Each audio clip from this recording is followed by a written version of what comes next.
Well, hello, I'm Janet Morena, the Executive Director of Priests for Life. Welcome to Just Ask Janet. Well, today we are going to talk about a lot of things that are very important to a lot of women. We're going to talk about abortion, its complications, and we're going to hear from an expert today who, by her own mistake of having an abortion and the trauma she had that she's going to tell us about, we're going to find out why abortion is not smart women's health care. Well, joining me today is a dear friend of mine and a Priest Life Ministry.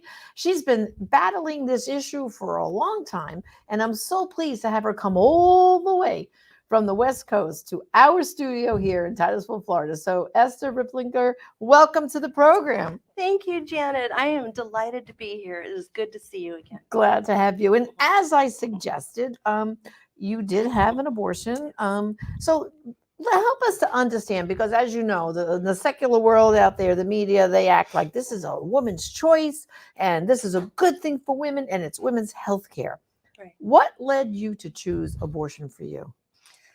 Good question. I was raised in a church, Protestant church, and I did not hear anything about what abortion was or until one series from Focus on the Family. But I was much too young to understand all about that. And clearly, my one opinion was that would be nothing remotely to anything that I would even consider. Of course not. And so that was the end of that. Nothing was discussed. I did not hear anything from church, from the pulpit or otherwise. And that was my background. Yeah. Well, and I think that's the problem is if we don't hear in the church that abortion is the taking of a human life and it is a sin, it's against, God's commandment, thou shalt not kill. I mean, if a priest or a pastor won't even open their mouth about it, what do you expect the young people to do? They're hearing from the secular culture that, oh, no big deal, have an abortion, go back to school or work tomorrow, no big deal.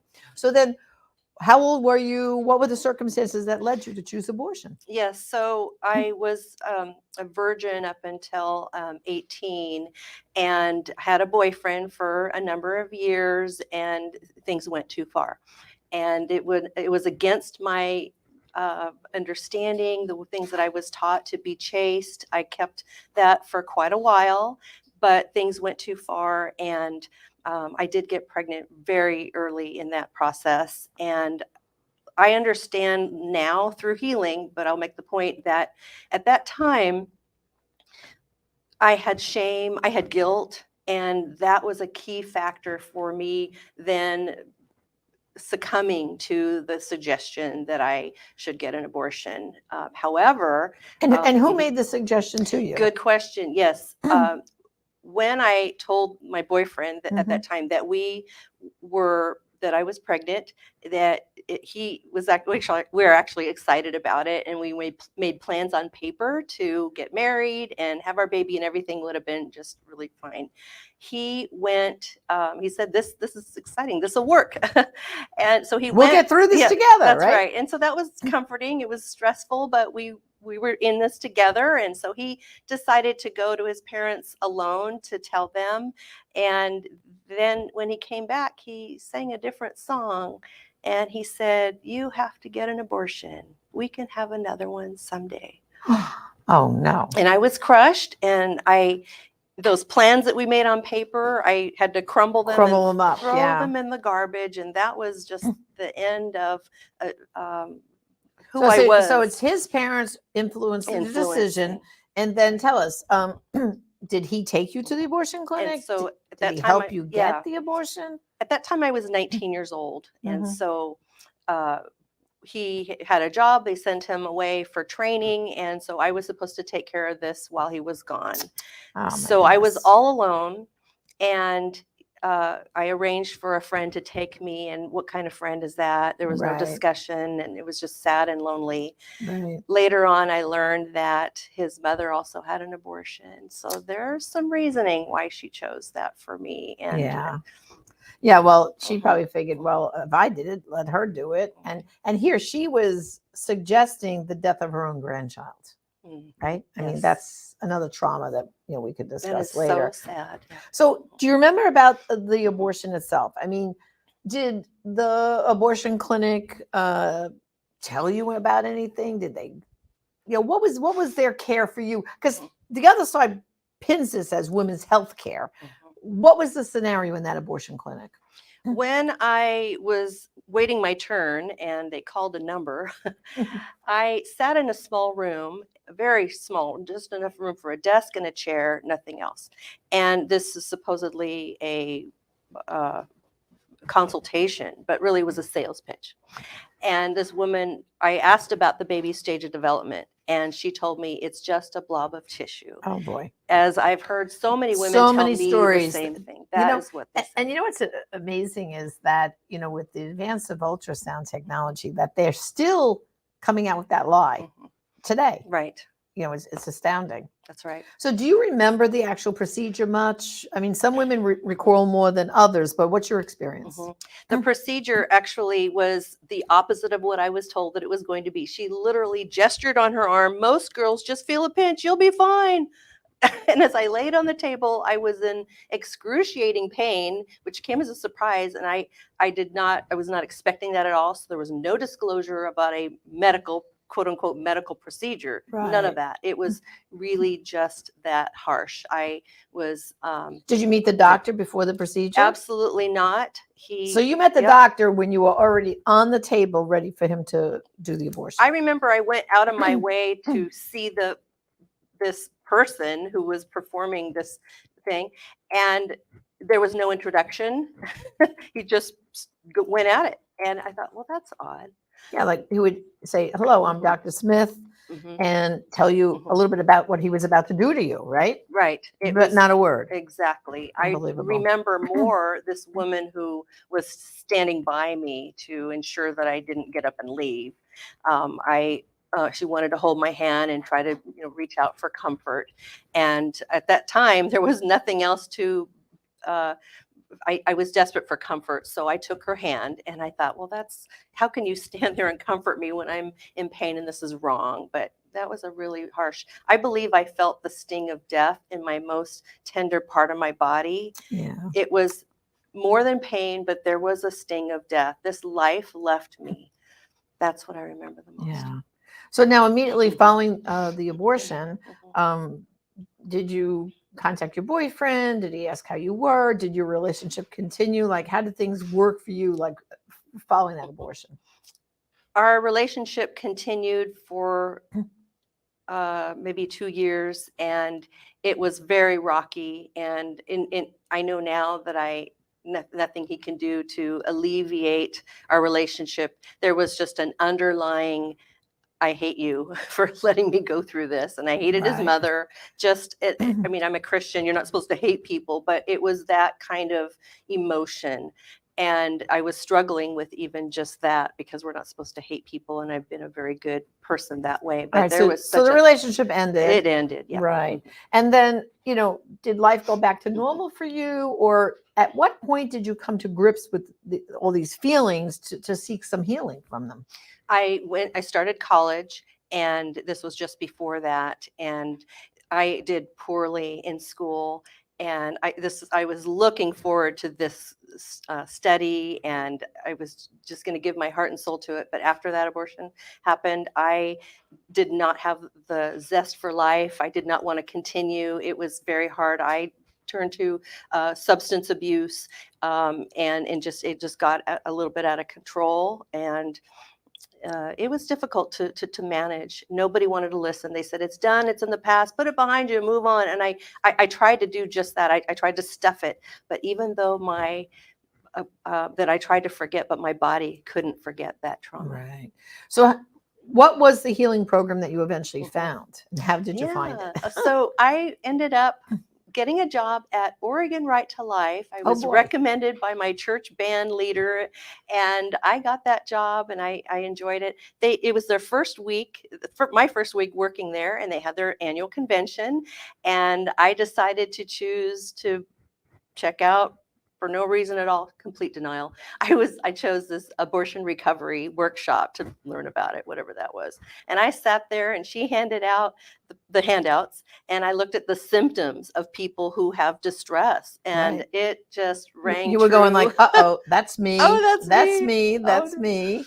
And I do believe that was a good friend of ours, Olivia Gons, probably was giving the workshop, and she's That's right. she's one of the pioneers with abortion recovery for decades, Absolutely. and And she working is for a national rights alive. dear Yeah. friend of mine, Yeah. you bet. So what abortion recovery program did you go through? Well, it was offered through the local pregnancy center, and they've changed names by now, but it was called Healing Encouragement for Abortion-Related Trauma, and that's an acronym for HEART. And it was Okay. at that time the Linda Cochran Forgiven and Set Free Free program. Yep. right? It's a very intense Bible study. I know that there's a number of them now, so different tools but all achieving the same healing process. Right. Yeah. Okay. So then, next step down the road, you've been healed now from your abortion, so you're feeling better about yourself. Probably, you're able to function better at your job and everything else. Because once all that trauma is taken away, you're kind of back with the Lord, and you realize His mercy and forgiveness. So you also then got involved with Silent No More, which I co-founded with Georgette Forney, because now you wanted to tell your story. So how did that happen? Yes, it was dramatic. It was a dramatic change at the office there at Oregon Right to Life. And I actually shared with my boss, sorry I didn't tell you this before, but I didn't realize it too, that I had this abortion. So she helped me through that process, and it was dramatically changed. So as I developed this wanting to help other people who I healed with, looking for opportunities that we could partner with that organization to disseminate this voice that is sort of new. It was new in Oregon for sure. And we had speaking opportunities, and I found Georgette. I just think the Lord brought us together. It was 2002, probably right about when it was started. And we partnered there. And so I gathered gals who, like me, from our healed place, we could be active. And so I nurtured. Be public about being Silent No More. Exactly. Right? And that actually gave us such a great sense of freedom that we could no longer live in that shame, that there is forgiveness from Jesus Christ, but there's healing. And those two are absolutely unique and separate. Well, and you know what it is too, when you think about it, Planned Parenthood, the abortion industry, they still say you have abortion today, go back to school and work tomorrow, no big deal. Now, if that's the way they're selling the product, and you feel, oh my gosh, I feel this, I feel this, I feel this, what do you say? What's wrong with me? If all these other women are saying no big deal, why do I feel this way? So now with Silent No More, you realize, wait a minute, there's a whole bunch of us out here who regret our abortion, who found healing. And I think that's the beauty of Silent No More, is that those voices get out there against this other deafening mantra of it's no big deal. To say, no, it is a big deal. We've destroyed the life of our child. We deeply regret it. And we want you to know there's healing too. And for a girl who's considering an abortion, you don't want to go down this road, right? It's a dead end. So I'm just so grateful for you, Esther, and for the many women and now men and grandparents who are all coming forward, part of Silent No More, and giving their testimonies so that we can change the hearts and minds, right? Absolutely. And it's really just an opportunity to share the other side and put a face on the impact. This is not rhetoric, and it's not political. It's someone's life. It's my life. It's the friends that I work with. It's our story, and it needs to be told. It's very important. Well, then, of course, you also ran into another good friend of ours who started Smart Women's Healthcare, which I love that title because, like we saying, the other side likes to make it sound like abortion is healthcare, and we know it's not. So tell us about our dear friend Deb Tilden and your involvement with Smart Women's Healthcare. That's right. So SMART actually stands for Science Matters in Abortion-Related Trauma. It is an acronym, and it really is trying to take back that that language, take back the words and help people to think about it. So how I met Deb, we were both in Oregon at the time, and she wrote something, a letter to the editor, and I thought I have to get in touch with her. And when I did, she was able to work with and kind of take over from when I left. I moved to another state, and she just had the same heart, and she kept nurturing this group, and to this day. So I feel like this just is another wonderful meeting, how God brings people together to continue this work. And I'm very proud of the work that she's done so far. Yeah. And there's a great website That's people right. can go to. Tell us about that, and the Yes. information that you have up there on that website. That's right. smartwomenshealthcare.com or smartwomenshealthcare.science we started with. And there we have tools. Now, this all started because Deb Tilden told me about this book that is a compilation of 360 worldwide studies from people like British Medical Journal, I mean, notable empirical research, peer-reviewed, et cetera. This is all just undisputed science. And it's in this book called Complications.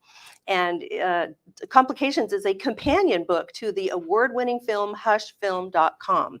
Hush.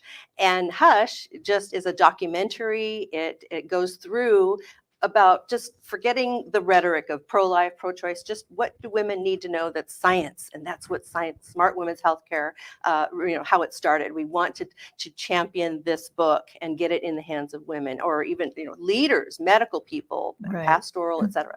Well, you have a copy of the book right I here. do, yes. I've read parts of this book. I know Father Pavone has read it.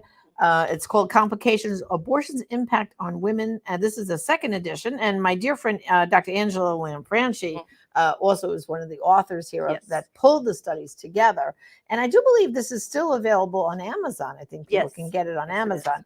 I highly recommend it, because if you're going to debate, discuss, write a letter to the editor, or anything, the facts you get from this great book is tremendous, But one of the facts, I mean, that I know it's in the book and it's documented, obviously there's the link between abortion and breast cancer is huge, and the studies are there. And then there's all kinds of complications. Let's just talk for a minute about the physical complications. So there's, of course, the link to abortion, breast cancer. But then there's all kinds of other physical complications. Tell us about some of them. Preterm labor, so subsequent, the next baby that she has is highly likely to be preterm. And there are statistics that I don't keep up with. Deborah Tilden, ask her. It's all in here. And there is a cost, a fiscal impact to our nation and to our local communities when, for example, she's having trauma symptoms, a number of them, we can go through those, and she misses work. She has to be they put her on, different kinds of antidepressant medication, which is on the rise. Right. And there's an epidemic of treating the symptoms but not the cause, and that's why I'm a huge champion of abortion recovery. But we do have physical and emotional complications. And like you just said, the preterm birth is very important for people to understand. Well, why does that occur? Well, if you've had a prior abortion, first of all, your cervix, which is that nice muscle that keeps that baby in the womb until it's ready to deliver, is compromised in an abortion, because now they're artificially dilating that cervix prematurely to perform the abortion. So her cervix is compromised. Right. And then now, a few years go by. Now she meets Mr. Right. Now she wants to have her family. Wasn't ready before, but now she is. Preterm birth. And many times they end up having miscarriages early on, before viability, before the baby can survive. So that's a huge risk. And again, the studies are documented. My own subsequent child, I had to be in bed that last month and a half. So I experienced that as well. I have dear friends who I saw their medical records, perforated uterus, inability to conceive, next baby. Like you said, you finally meet Mr. Right, and so on. Drug abuse, alcohol abuse, promiscuity, for me, nightmares every month. My body didn't forget, just nightmares, waking up screaming. This continued, and I had no idea why. There's so many. So and then there's another physical complication too. There's a pelvic inflammatory disease too. Is very common, and that then can lead to leaving a woman sterile. And I do know some of the women from Silent No More, the only baby they were ever able to conceive because of then having that pelvic inflammatory disease as a result of the abortion, were never able to conceive a child later on when, like you said, they meet Mr. Right. Now they want to start the family because of these physical complications from that abortion. They're left sterile. They're unable to conceive ever again. Right. And so when they say we can have another one someday, that really cannot, is in many cases not true at all. Yeah. So then, you go through life and your friends are becoming grandmothers and you're not, or Right. there's all kinds of complications generationally. And so it is constant reminders too. Yeah. Well, and that's what it is. It's people missing from the family tree, right? I wrote about that in my book, Shockwaves, because that's been the real impact of abortion here. Because now she wants to have children, she can't, and like you just said, she watches her friends all around her, and they're having children, and then they grow up, and now my age, grandchildren, and they're missing all that. They're missing because of that one mistake, so to speak, that they were, like in your case, forced into having an abortion or convinced it was the best thing to do at the time. And it dramatically affected their whole lives, right? But right now, let's see, you're in Washington State, right? Yes, that's right. And you're now working for the state affiliate of National Right to Life. Yes. So tell us about your organization there. It's Human Life of Washington. It's essentially the Right to Life office there. And we are focusing very heavily on abortion recovery. And it really is the message for this phase of the movement. And with my experience, that fits in very well. But this is the new phase of the movement where the abortion recovery has grown to such a degree that we need to, as a whole movement, really understand what all that is. And it has grown, over the years, and it really is something that we all need to know in the church. Right. And how much the normal person does not understand or perceive the scope of the effect of it from our marriages and families and the society. And so I think it really behooves our church to take a second look, and that's my job is to communicate that and to bring that. So together. what part of Washington State is the office? Is it in Seattle area, or? We started in Seattle 50 years ago. This is now our 51st year, and I moved our headquarters to the Spokane area, which is on the other side of the mountains. And there's some dynamics there and some wonderful things that are happening, because I feel like this mountain has been in the way, and we are one powerful voice uniting for life, and we have faith that moves mountains. That's a right? Great phrase. Because you know what it is, Esther, when people think of Washington State, just like New York, California, they think of those states as we call blue states, and they're in favor of abortion. So what is it like in that kind of atmosphere where there are a lot of people who have these liberal ideas thinking, it's women's health care, you should have abortion. So what is it like on that day-to-day trying to get your pro-life work done in that atmosphere? That's a really good question, because I just believe that the leaders from our allies are uniting now more than ever. And again, this is a new phase of the pro-life movement for such a time as this, right? Right. And I feel like it's just a really good time, because we know that things are so bad, but because, and even in light of the COVID and all of those kinds of ramifications, we know who the people who want to stand up, and let's find each other and unite. And that's a beautiful thing now more than ever. Yeah. Well, I tell you, I think it provides great hope for people too. I mean, I'm originally, tell by my accent, from New York, and people used to say to me all the time, oh, well, New York, that's like the abortion capital. And I said, yeah, well, it might have been the abortion capital where Dr. Nathanson started the whole abortion industry. I said, but not for nothing, but a number of years ago, there used to even be a Right to Life party, a separate line in New York. Yeah, which we eventually lost that line, because you have to have 50,000 people to vote on that line to keep it. But there was a time where we had a Right to Life party. They still have a conservative party in New York State.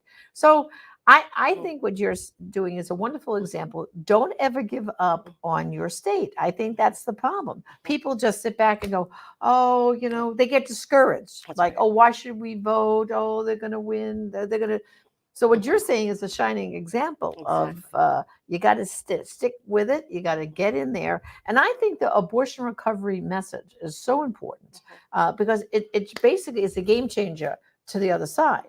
Because how can they deny what you're saying? Mhm. You're the voice of experience. And all these other women who are getting now forward because of Silent No More and the other abortion recovery programs are saying, this didn't solve my problem. Look all the problems it created, you Mhm. know? So, Absolutely. And I love what you're doing here on this program, and I commend you for that. And this is the voice for right. just that. And thank you for all your work with So Silent let's No More. remind everyone now for Smart Women's Healthcare, they go Yes. to SMART That's right. healthcare.com, right? Smart Women's Healthcare. Oh, Yeah, Smart Smart Women's Women's Healthcare.com. Healthcare.com for all that great information. Mhm. And I Mhm. want to remind them too Okay. about this great book, Complications, Mhm. available on Amazon. I mean, Mhm. this is I think just about every high school and college should have this book in their library and for students, because this is you know, if ever you're challenged to do a report on the impact of abortion on women, this is a must because of all the research that's there. It's very right? user friendly too. It ought to be in User-friendly. everybody's hands. And of course, if someone's in Washington State and they want to connect with other pro-life people, the website for your organization is That's humanlifewa.org.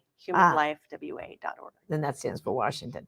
Well, Esther, I really want to thank you for joining me today. Thank you, Janet. It was great having you, and thank you for being part of Silent No More. Thank you so much. And you know, brothers and sisters, I hope you saw that in case I need a drink of water, I keep this water bottle here. It's you know Love what it that. says. I think you'd love this, Esther. It says, "Let God plan parenthood." Instead of Planned Parenthood. Oh, I love it. Yeah. Well, brothers and sisters, these are great new water bottles we have here at our online store at prolifeproducts.org. So when you're out jogging and walking or go to the gym, this is a great way of getting a pro-life message, even in Washington State, telling people that God is the one who should plan parenthood, not Planned Parenthood. Well, thank you for joining me on Just Ask Janet. And again, we gave you a wealth of information. If you want to read more testimonies about other women like Esther, you can go to abortiontestimony.com. We have the largest collection of these stories of women who've been hurt by abortion, but now been healed and speak publicly. And maybe you know someone who's hurt from abortion. You can go to abortionforgiveness.com. Put in your zip code, you'll see where the nearest Rachel's Vineyard and other abortion recovery programs are, because we're here for you. There's no such thing as the unforgivable sin. There's help and resources available, and we want to reach out to you. And brothers and sisters, just remember, there are some abortions only you can stop, and some lives only you can save. Join us again next time on Just Ask Janet. I will